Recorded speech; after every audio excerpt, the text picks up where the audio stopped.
अस्सलाम वालेकुम एवरीवन। जब बयान वगैरह सुनते हैं और उसमें ये सुनते हैं कि क़यामत की वो तमाम निशानियाँ जो थीं वो पूरी हो रही हैं, कुछ पूरी हो चुकी हैं, 1400 साल तो कंप्लीट हो ही चुके हैं और अब क़यामत कभी भी आ जाएगी, क़यामत अब बहुत नज़दीक है, क़यामत अब आने वाली है।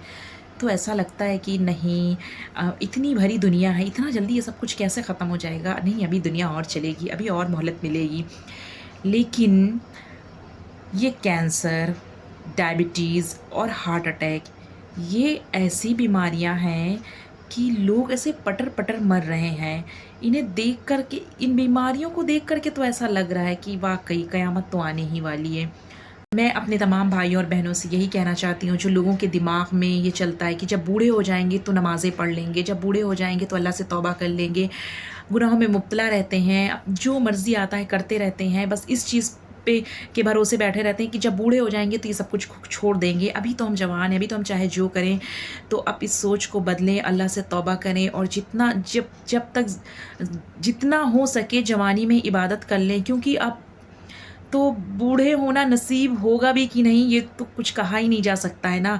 डायबिटीज़ आजकल देखो 30-30 साल के लोगों को हो जा रही है। एक डायबिटीज़ का पेशेंट वो कितने साल चलेगा? कैंसर जिनको हो जा रहा है, कितने 1-2 साल से ज़्यादा नहीं चल पा रहे हैं। किसी को भी हो जा रहा है, किसी भी एज में हो जा रहा है और इन सब का बाप निकला हार्ट अटैक। छोटे-छोटे बच्चों को हार्ट आ रहा है। जिम करते हुए, रनिंग करते हुए, योगा करते हुए, वॉक करते हुए, कुछ भी करते हुए लोगों को वो हार्ट आ जा रहा है। इतने छोटे-छोटे से बच्चे मर रहे हैं, जवान-जवान से लोग मर रहे हैं, तो अब तो कुछ कहा ही नहीं जा सकता ना। जब सुबह सो करके उठें तो अल्लाह का शुक्र अदा किया करें कि एक और सूरज देखने का मौका मिल गया, क्योंकि अब तो कोई भरोसा नहीं है कि कब हम मर जाएँ, कहाँ चलते-फिरते मर जाएँ, कहाँ गिर के मर जाएँ। तो अपनी सोच को बदलें और ये बूढ़े हो जाएँगे, करेंगे तो इसको तो बिल्कुल ही छोड़ दें। जो वैसे भी जवानी की इबादत अल्लाह को बहुत पसंद है। आज आप ज़िंदा हैं, आज आप सलामत हैं, आज आपका हाथ पैर सलामत है, जो हो सके कर लें, गुनाहों से बचें, लोगों को तकलीफ़ देने से बचें और रिश्तेदारों, खुदा के वास्ते आप लोग तो सुधर ही जाएँ।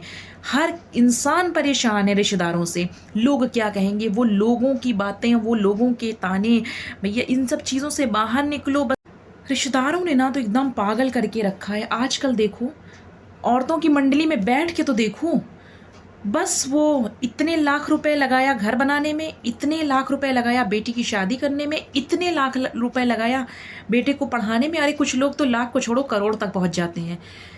ये इतने लाख की ये गाड़ी लिया, इतने लाख की वो गाड़ी लिया, पागल बना के रख दिया है इन लोगों ने, इसी चीज़ों में उलझा के रख दिया। उसका घर 30 लाख रुपए में बना है तो मेरा घर 40 लाख रुपए में बनना चाहिए। उसकी बेटी की शादी 30 लाख में हुई है तो मेरी बेटी की शादी 40 लाख में होनी चाहिए। पागल बना के रख दिया। अगर अल्लाह ने आपको दिया है इतने लाख रुपए तो ठीक है, आप घर बनाएं, आप अपनी बेटी की शादी करें, आप अपने बेटों पे खर्च करें, आप घूमें फिरें, जो करना है करें, लेकिन औरतों की मंडली में बैठ करके सूर ना फूका करें। वो उठती हैं, वो अपने घर में जाके तहलका मचाती हैं कि उनके यहाँ इतना हो रहा है तो हमारे यहाँ भी इतना होना चाहिए। भाई इतना, एक तो ज़्यादातर तो लोग बीमारियों से जूझ रहे हैं, लेकिन जो लोग नहीं जूझ रहे हैं ना, उनका दिमाग तो और सातवें आसमान पे, वो तो और लोगों को परेशान कर रखे हैं। बस लोग घर बना रहे हैं, शादी कर रहे हैं, गाड़ी ले रहे हैं, सोना ले रहे हैं, चांदी ले रहे हैं, हीरा ले रहे हैं। अरे और लोगों के, और बड़े बड़े लोगों के बीच में बैठ जाओ, वहाँ तो सोने चांदी की तो बात ही नहीं होती। वहाँ तो सीधा मैंने वो फला डायमंड लिया था, वो फला ज्वेलर्स के यहाँ से लिया था, वो इतने इतने का मेरा सेट था, वो इतने की मेरी रिंग थी। पागल कर रखा है, पागल लोगों ने पागल कर रखा है। भाई तुमने घर बनाया, तुमने गाड़ी खरीदी, तुमने शादी की, तुम घूमी फिरी, खाई पी, जो भी की, वो सब कुछ तुम अपने लिए की, वो तुम्हारे काम का है। तुम लोगों को क्यों बता रही हो? तुम किसी को कुछ दे तो नहीं दोगी, तो तुम लोगों को बता क्यों रही हो? ठीक है, अल्लाह ने तुम्हें दिया है, तुम यूज़ करो, अपने ऊपर खर्च करो, लेकिन कम से कम दूसरों को तो ना बताओ। जहाँ देखो हर इंसान रिश्तेदारों से परेशान है।